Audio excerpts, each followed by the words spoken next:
Hello, tribe. So I'm here to share with you today something on the spirituality plane because that's my favorite thing to talk about and most powerful, I feel.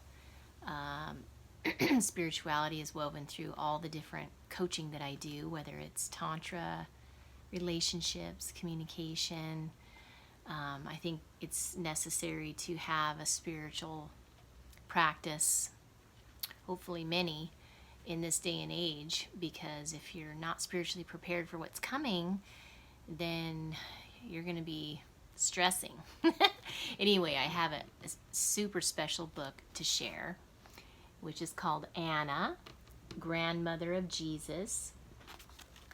This was introduced to me by a friend, otherwise I never would have known about it, and it's channeled, and it's extraordinary. It's one of my favorite books so far in my life. The other one being I Remember Union by Flo Magdalena, which is also channeled. It's Mary Magdalene's story. You can get them off of Amazon, and this is Jesus's grandmother story. You know, her name's Anna. So she talks about, first of all, I just want to comment on the fact that when it's channeled, you can often tell it's the true deal. Because you can feel the energy in the book, the power of what's being said, and it's so perfectly worded because obviously the being of Anna is, extraordinary in the spirit world and has mastered communication, and so when it's channeled, it's just, I'm very aware because communication skills are a big part of what I'm passionate about when I work with relationships and coaching people. And it's so perfectly worded so that you feel like you're right there, you're witnessing it. She has no judgment. She's just stating what's happening. And you're able to really understand in pretty good detail what's going on.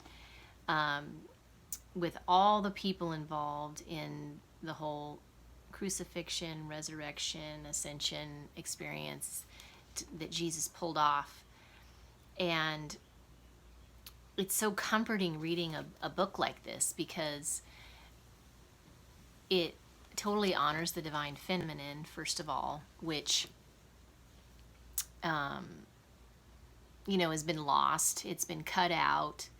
I mean, his story is his story. So these kind of books bring back her story. And there's a lot that went on behind the scenes that's just not covered in the Bible.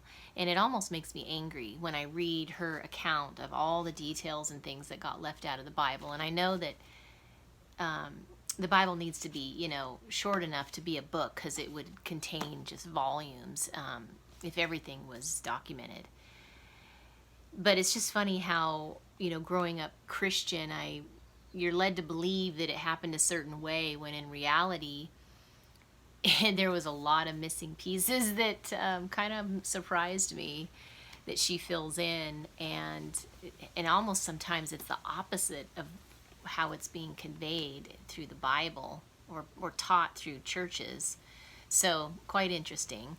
She goes through all the time building up to Jesus' birth, all the years of his initiations, which were many, going to Egypt and England and India and meeting all kinds of ascended masters to do his initiations to prepare him to pull off this major finale, with crucifixion, resurrection, and ascension. So I highly recommend it because it's a life changer.